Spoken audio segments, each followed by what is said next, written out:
Hi, I'm Albert. These are vlogs about nothing. Thanks so much for watching the videos. I really appreciate it.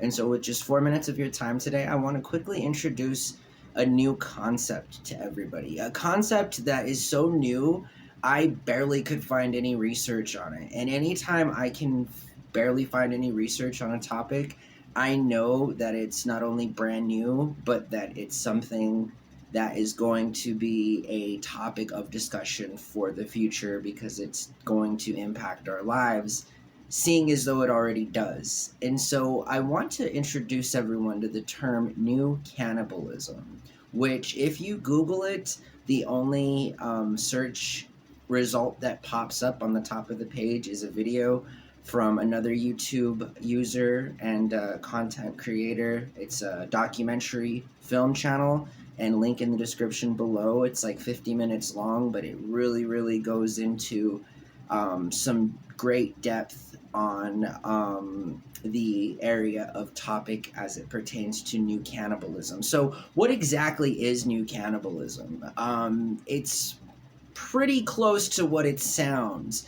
And again, I encourage you guys to watch that documentary. It just sheds light on a number of different areas that need to be drastically improved. And so new cannibalism is the process of which it requires to donate blood, and or more specifically in this country, paid for donations, as in going to the plasma place to donate your blood. So they donate your plasma so that it can then be given to people and sold from that company. And so therein lies some major problems. So let's distinguish the two kinds of donations as they are defined and regulated here in the United States of America. So we have regular unpaid donations, a donation. And I know it sounds kind of counterintuitive when we say these things out loud, but an unpaid donation is something similar to what happens when you donate blood at your local blood bank. Oftentimes it's an event to raise awareness and to donate blood, a neighborhood blood drive. And I've donated blood more than a handful of times in my life as an unpaid donor, in terms of just donating my blood. And as you would expect, and as this documentary covers, even unpaid donations that you give to your local blood bank aren't necessarily staying in your local community. And in fact, it's estimated that at unpaid blood banks, 20% of the blood is the only amount of blood that remains within the local community. 80% of it is sold off to third-party vendors to do scientific research and or to make medicine, and in the form of pills, and to do further research as it goes to that specific regard. And so if you didn't know that, that might be a big eye-opener.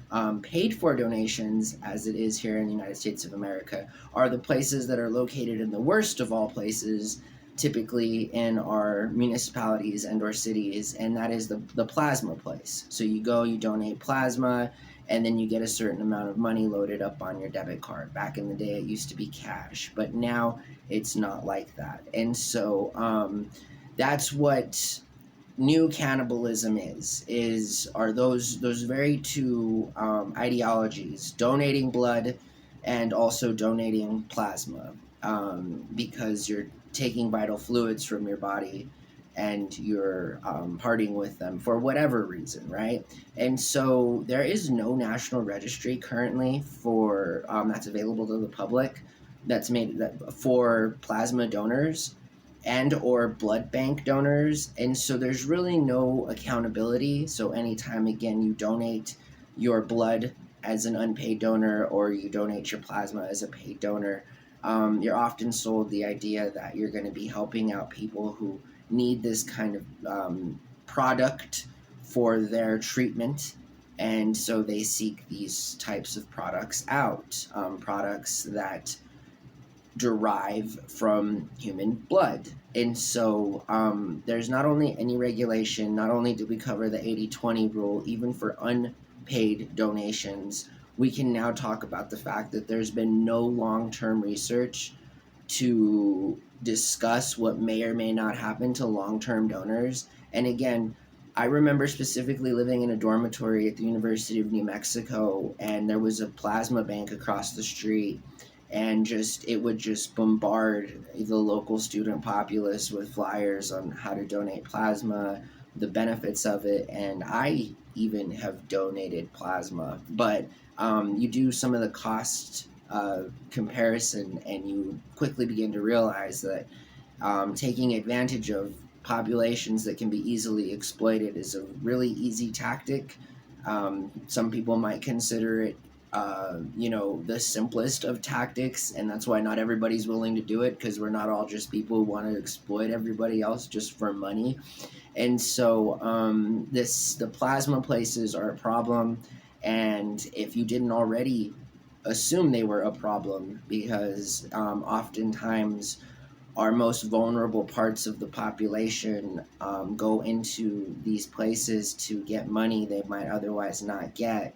And again, the important thing to remember here is there's no long-term research to indicate what may or may not happen to people who donate plasma, similar into a blood donation. You're just taking the plasma and not the entire blood from you.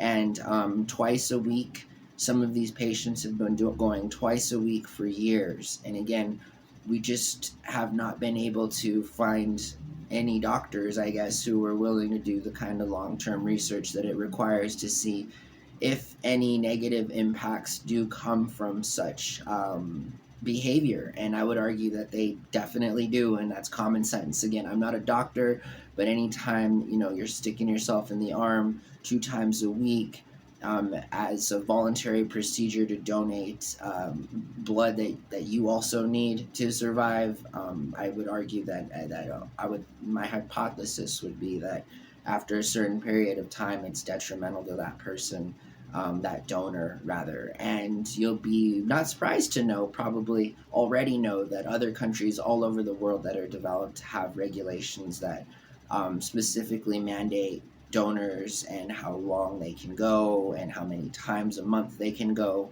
But here in America, again, it's unregulated. And so I want to quickly talk about some solutions to these problems, right? Because in a nutshell, the plasma and blood donation industries in this country are at a point that it is definitely, one could construe their behavior as cannibalistic in nature, seeing as though there are modern day improvements to alleviate some of these concerns that patients and or science seeks out real human blood for. And so, for example, there's synthetic plasma and synthetic blood and freeze-dried plasma.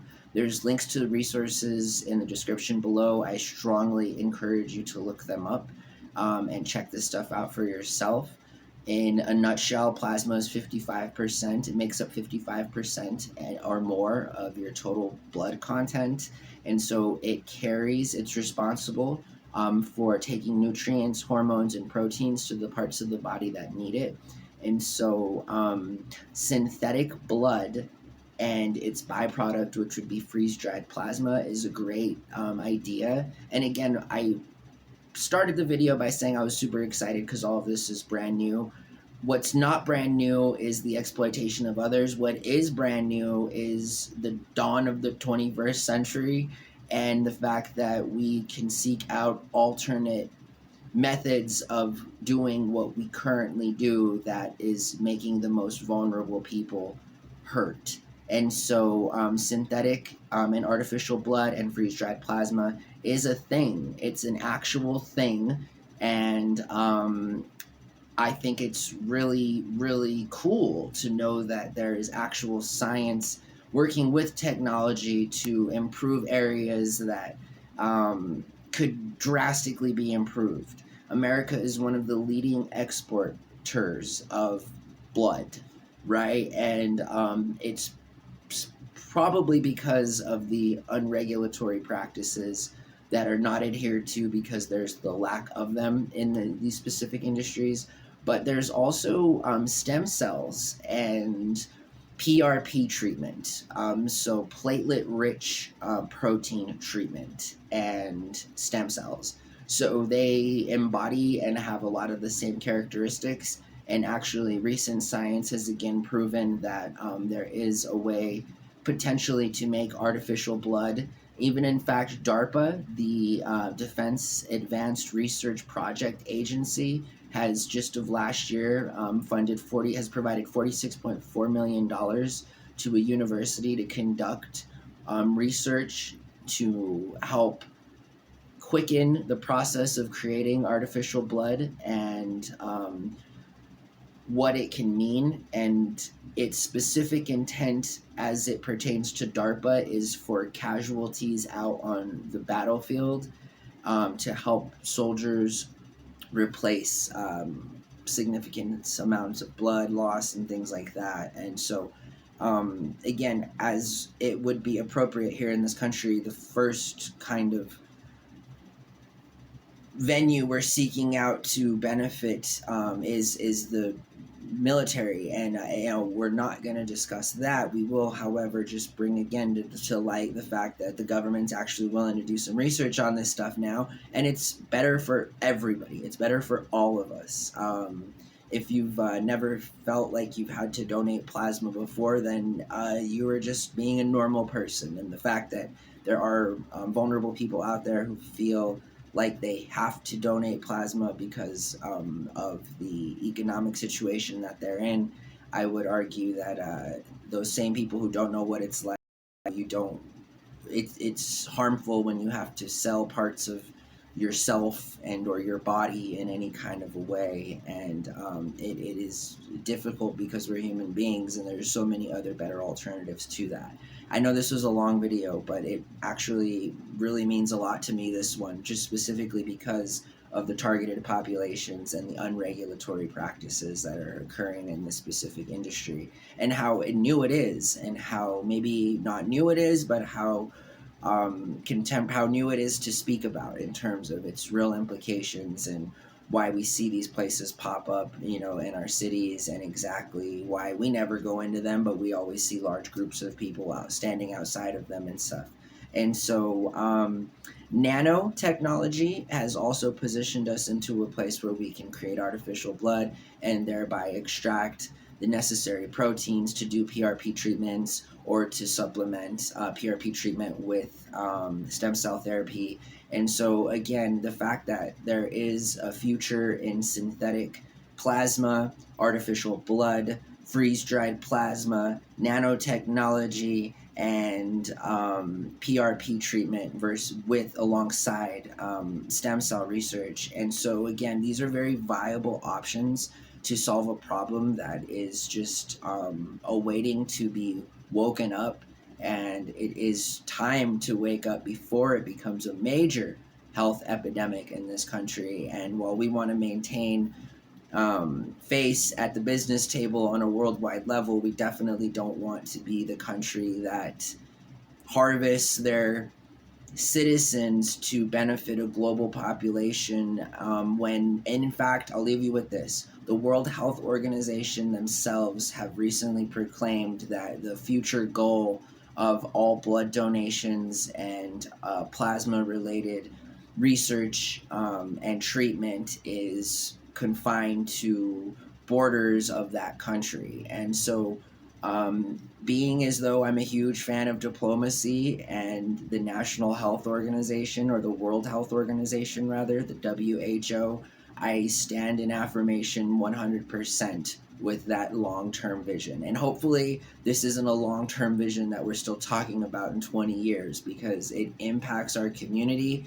And since there is no research to tell us where this may or may not be going, it's very vital that we catch it before it becomes a huge problem.